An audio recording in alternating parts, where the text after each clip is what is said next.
ಶಂಕರ್ ನಾಗ್ ಕನ್ನಡ ಚಿತ್ರರಂಗ ಕಂಡ ಒಬ್ಬ ಅತ್ಯುತ್ತಮ ನಟ. ಮೇಘಾಲಯದಿಂದ ಹಿಡಿದು ಕರ್ನಾಟಕದವರೆಗೂ ನಾನಾ ತರದ ಜನಗಳಿಗೆ ನಾನಾ ತರದ ನೀರು ಕುಡಿಸಿರೋ ಸಿಡಿಗೊಂಡು ಈ ಸಾಂಗ್ಲಿಯಾನ. ಕನ್ನಡ ಚಿತ್ರ ಪ್ರೇಮಿಗಳ ಮನಸ್ಸಲ್ಲಿ ಅಚ್ಚಳಿಯದ ಮುದ್ರೆಯನ್ನೊತ್ತ ಶಂಕರ್ ನಾಗ್ ಕನ್ನಡಿಗರ ಮನಸ್ಸಲ್ಲಿ ಬೆರೆತು ಹೋಗಿದ್ದಾರೆ. ಸರ್, ನನ್ನ ಆಸ್ತಿ ಅಂತ ಇರೋದು ಒಂದ್ ಸೂಟ್ ಕೇಸು, 4 ಜೊತೆ ಬಟ್ಟೆಗಳು. 35 ವರ್ಷದ ಕಿರಿದಾದ ಬದುಕಿನ ಪಯಣದಲ್ಲಿ 106 ವರ್ಷ ನೆನೆಯುವಂತಹ ಕಾರ್ಯ ಸಾಧಿಸಿದ ಛಲಗಾರ ಶಂಕರ್ ನಾಗ್ ನಾಯಕ ನಟನಾಗಿ, ನಿರ್ದೇಶಕನಾಗಿ, ನಿರ್ಮಾಪಕನಾಗಿ ಕನ್ನಡ ಚಿತ್ರರಂಗವನ್ನು ಬೆಳೆಸಿದ್ದಾರೆ. 80ರ ದಶಕದಲ್ಲಿ ಮಿಂಚಿನ ಓಟ ಆರಂಭಿಸಿದ ನಾಗ್ ಸಹೋದರರ ಓಟವನ್ನು ವಿಧಿ ಬೇಗನೆ ಕೊನೆಗೊಳಿಸುತ್ತೆ. ನಾನು ಇದೆಲ್ಲ ನನ್ನ ಪರಿಚಯ ಮಾಡ್ಕೊಳ್ದೇನೆ ಮಾತಾಡ್ತಾ ಇದ್ದೀನಿ. ಈಗ ನಿಮ್ಮಲ್ಲಿ ಯಾರಾದ್ರೂ ಹೇಳ್ಬಹುದು, ಪರಿಚಯದಲ್ಲಿ ಏನಿದೆ ಮಹಾರಾಯ ಅಂತ. ಇದೆ ಇದೆ ಇದೆ ಸರ್, ಪರಿಚಯ ಆದ್ರೆ ನಾವು ನೀವು ಪರಸ್ಪರ ಹತ್ರ ಆಗ್ತೀವಿ. ಶಂಕರ್ ನಾಗರ ಕಟ್ಟೆ ಇದು ಶಂಕರ್ ನಾಗ್ರವರ ಮೂಲ ಹೆಸರು. 1954ರಲ್ಲಿ ಹೊನ್ನಾವರ ಹತ್ತಿರ ಮಲ್ಲಾಪುರದಲ್ಲಿ ಸರಸ್ವತ ಬ್ರಾಹ್ಮಣ ಕುಟುಂಬದಲ್ಲಿ ಜನಿಸ್ತಾರೆ. ಮಾತೃಭಾಷೆ ಕೊಂಕಣಿಯಾದರೂ ಮನೆಯಲ್ಲಿ ಎಲ್ಲರೂ ಕನ್ನಡ ಮತ್ತು ಮರಾಠಿ ಭಾಷೆಯನ್ನೇ ಮಾತನಾಡ್ತಿರ್ತಾರೆ. ಚಿರಾಲಿಯಲ್ಲಿ ಪ್ರಾಥಮಿಕ ಶಿಕ್ಷಣ ಮುಗಿಸಿದ ಇವರು ನಂತರ ಅಣ್ಣ ಅನಂತ್ನಾಗ್ ಓದುತ್ತಿದ್ದ ಮುಂಬೈ ಶಾಲೆಗೆ ಸೇರ್ಕೊಳ್ತಾರೆ. ಅನಂತ್ನಾಗರು ನಾಟಕ ರಂಗದಲ್ಲಿ ಸಕ್ರಿಯವಾದ್ದರಿಂದ ಶಂಕರ್ ಕೂಡ ಮರಾಠಿ ನಾಟಕ ರಂಗದತ್ತ ಸೆಳೆಯಲ್ಪಡ್ತಾರೆ. ಪ್ಯಾಂಟ್ ಜೇಬ್ನಲ್ಲಿ 150 ರೂಪಾಯಿ ಇತ್ತು, ಬ್ಯಾಲೆನ್ಸ್ ಪರವಾಗಿಲ್ಲ. ಅಮೆಟ್ಕಿಂಡ ಈ ಪೇಪರ್ ಸ್ವಲ್ಪ ತಗೊಳ್ಳಿ ಇಸ್ಕೊಂಡ. ಇಲ್ಲಿಯೇ ಒಂದು ನಾಟಕ ರಿಹರ್ಸಲ್ನಲ್ಲಿ ತಮ್ಮ ಭಾವಿ ಪತ್ನಿ ಅರುಂಧತಿ ನಾಗ್ರನ್ನು ಭೇಟಿಯಾಗ್ತಾರೆ. ಬ್ಯಾಂಕ್ ಕ್ಲರ್ಕ್ ಉದ್ಯೋಗ ಮಾಡುತ್ತಲೇ ನಾಟಕ ರಂಗದಲ್ಲಿ ಸಕ್ರಿಯವಾಗಿರ್ತಾರೆ ಶಂಕರ್ ನಾಗ್. ಅಷ್ಟೊತ್ತಿಗಾಗಲೇ ಅನಂತ್ ನಾಗ್ ಕೆಲವು ಹಿಂದಿ ಮತ್ತು ಕನ್ನಡ ಚಿತ್ರರಂಗದಲ್ಲಿ ನಟಿಸ್ತಾ ಇರ್ತಾರೆ.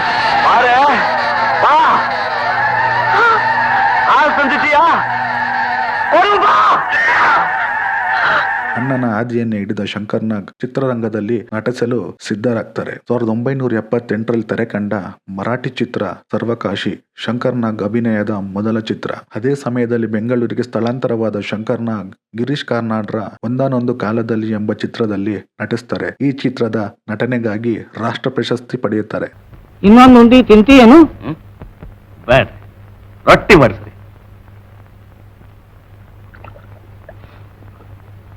1978ರಿಂದ ಮುಂದಿನ 12 ವರ್ಷಗಳಲ್ಲಿ 90 ಚಿತ್ರಗಳಲ್ಲಿ ನಟಿಸಿದ ಶಂಕರ್ ನಾಗ್ ಕೆಲವು ಚಿತ್ರಗಳನ್ನು ಅಣ್ಣ ಅನಂತ್ ನಾಗ್ ಜೊತೆ ಸೇರಿ ನಿರ್ಮಿಸ್ತಾರೆ. ಕಂಚಿನ ಕಂಠ ವಿಭಿನ್ನವಾಗಿ ನಡೆಯುವ ಶೈಲಿ, ಆಕರ್ಷಕ ನೋಟಗಳಿಂದ ಗಮನ ಸೆಳೆತಿದ್ದ ಶಂಕರ್ ನಾಗ್ ಹಲವಾರು ನಿರ್ಮಾಪಕರ ಆರ್ಟ್ ಫೇವರೇಟ್ ಎನ್ನುವುದರಲ್ಲಿ ಎಣ್ಣೆ ಮಾತೇ ಇಲ್ಲ.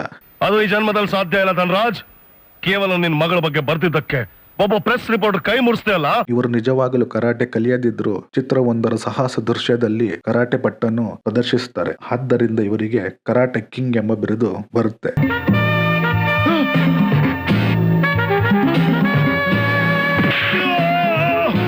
ಆ ಕಾಲದ ಪ್ರಮುಖ ನಟರಾಗಿದ್ದ ಡಾಕ್ಟರ್ ರಾಜ್ಕುಮಾರ್, ವಿಷ್ಣುವರ್ಧನ್, ಅಂಬರೀಶ್ ಜೊತೆ ತೆರೆ ಹಂಚಿಕೊಂಡ ಕೀರ್ತಿ ಇವರಿಗೆ ಸಲ್ಬೇಕು. 2 ಹಿಂದಿ ಮತ್ತು ಮರಾಠಿ ಚಿತ್ರದಲ್ಲಿ ಶಂಕರ್ ನಾಗ್ ನಟಿಸಿದ್ದಾರೆ. ಬರೀ ನಟನೆ ಅಲ್ಲದೆ ನಿರ್ದೇಶನದಲ್ಲೂ ಸಹ ಶಂಕರ್ ನಾಗ್ ತಮ್ಮನ್ನು ತಾವು ತೊಡಗಿಸಿಕೊಂಡಿದ್ರು. ಶಂಕರ್ ನಾಗ್ ಮೊದಲು ನಿರ್ದೇಶಿಸಿದ್ದು ಅನಂತ್ ನಾಗ್ ಮತ್ತು ತಾವು ಮುಖ್ಯ ಭೂಮಿಕೆಯಲ್ಲಿದ್ದ ಮಿಂಚಿನ ಓಟ. ಈ ಚಿತ್ರ ಹಲವಾರು ವಿಭಾಗದಲ್ಲಿ ಪ್ರಶಸ್ತಿ ಪಡೆಯಿತು. ನಂತರ ಜನ್ಮ ಜನ್ಮದ ಅನುಬಂಧ, ಗೀತ ಚಿತ್ರಗಳನ್ನು ನಿರ್ದೇಶಿಸುತ್ತಾರೆ. ಹಿಂದಿಯಲ್ಲಿ ವಿನೋದ್ ಮೆಹ್ರಾ ಅಭಿನಯದ ಲಾಲಚ್ ಚಿತ್ರವನ್ನು ನಿರ್ದೇಶಿಸುತ್ತಾರೆ. ಹೊಸ ತೀರ್ಪು, ನೋಡಿ ಸ್ವಾಮಿ ನಾ ವಿರೋಧಿ ಹೀಗೆ ನಿರ್ದೇಶಿಸಿದ ಶಂಕರ್ ನಾಗ್ 1984ರಲ್ಲಿ ರಾಷ್ಟ್ರ ಪ್ರಶಸ್ತಿ ವಿಜೇತ ಚಿತ್ರ ಆಕ್ಸಿಡೆಂಟ್ ನಿರ್ದೇಶಿಸುತ್ತಾರೆ. ಪೊಲೀಸ್ನವ್ರ ಫಾರೆನ್ಸಿಕ್ ರಿಪೋರ್ಟ್ ಅಲ್ಲಿ ಒಂದೇ ಒಂದು ವೀಕ್ನೆಸ್ ಇದೆ. ಅವ್ರ ಟೈರ್ ಮಾರ್ಕ್ಸ್ ಸರಿಯಾಗಿ ಸಿಂಕ್ ಆಗ್ತಾ ಇರ್ಲಿಲ್ಲ. ನಾನೇನಾದ್ರೂ ಹೋಗಿ ಒಂದು ಫೋಟೋ ತಕೊಂಡ್ ಬಂದ್ರೆ ಆ ಪೊಲೀಸ್ ಫೈಲು ಮತ್ತೆ ಓಪನ್ ಆಗಕ್ಕೆ ಸಾಧ್ಯ. ಇವರು ನಿರ್ದೇಶಿಸಿದ ಚಿತ್ರ ಎಲ್ಲ ಚಿತ್ರಗಳು ವಾಣಿಜ್ಯವಾಗಿ ಅಷ್ಟು ಲಾಭ ತಂದು ಕೊಡದೇ ಇದ್ರೂ ಸಹ ಸಾಮಾಜಿಕ ಕಳಕಳಿ ಮತ್ತು ಪ್ರಯೋಗಶೀಲತೆಯಿಂದ ಕೂಡಿರ್ತವೆ. ಇವರ ನಿರ್ದೇಶನದ ಪ್ರಯೋಗಶೀಲತೆಗೆ ಕಿರೀಟವಾದ ಚಿತ್ರ ಒಂದು ಮುತ್ತಿನ ಕತೆ. ನನ್ನ ಮಗ ಹುಷಾರಾಗೋದಕ್ಕೆ ತುಂಬಾ ಹಣ ಬೇಕು. ಅದೇನು ಆಪತ್ತು ಬರುತ್ತೋ ಬರ್ಲಿ, ನಾನು ಮುತ್ತು ತಗೊಂಬರಕ್ ಹೋಗ್ತೀನಿ. ಡಾಕ್ಟರ್ ರಾಜ್ಕುಮಾರ್ ಮುಖ್ಯ ಭೂಮಿಕೆಯಲ್ಲಿದ್ದ ಈ ಚಿತ್ರವನ್ನು ಸಾಗರಾಳದಲ್ಲಿ ಚಿತ್ರಿಸಬೇಕಿತ್ತು. ಆಗ ಭಾರತದಲ್ಲಿ ನೀರಿನ ಆಳದಲ್ಲಿನ ದೃಶ್ಯ ಸೆರೆ ಹಿಡಿಯುವ ಕ್ಯಾಮೆರಾಗಳು ಇರದಿದ್ದರಿಂದ ಕೆನಡಾಗೆ ಹೋಗಿ ಕ್ಯಾಮೆರಾ ತರ್ತಾರೆ. ನಂತರ ಲಂಡನ್ಗೆ ಹೋಗಿ ಚಿತ್ರದಲ್ಲಿನ ಆಕ್ಟೋಪಸ್ ಆಕೃತಿಯನ್ನು ತರ್ತಾರೆ. ಚಿತ್ರದಲ್ಲಿ ಡಾಕ್ಟರ್ ರಾಜ್ಕುಮಾರ್ ಮಾಸ್ಕ್ ಇಲ್ಲದೆ ಆಕ್ಟೋಪಸ್ ಜೊತೆ ಹೋರಾಡುವ ಸನ್ನಿವೇಶವನ್ನು ಸೆರೆ ಹಿಡಿದದ್ದು ಮಾಲ್ಡೀವ್ಸ್ನ ಸಮುದ್ರ ತೀರದಲ್ಲಿ.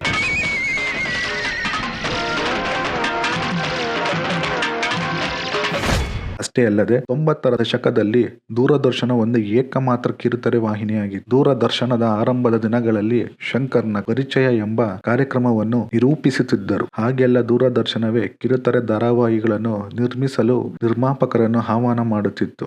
ಆ ಆಹ್ವಾನವನ್ನು ಒಪ್ಪಿಕೊಂಡ ಶಂಕರ್ನಾಗ್ R.K. ನಾರಾಯಣ್ರ ಮಾಲ್ಗುಡಿ ಡೇಸ್ ಪುಸ್ತಕವನ್ನು ಕಿರುತೆರೆ ಧಾರಾವಾಹಿ ಮಾಡಲು ನಿರ್ಧರಿಸುತ್ತಾರೆ.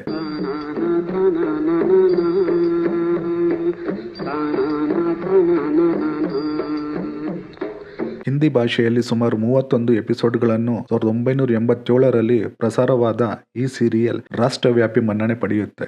सर, आप हमें बाहर जाने दीजिए, हम अपना झगड़ा खुद निपटा लेंगे। स्वामी, तुम मर्द है तो बाहर आ। हाँ, मैं मर्द हूँ।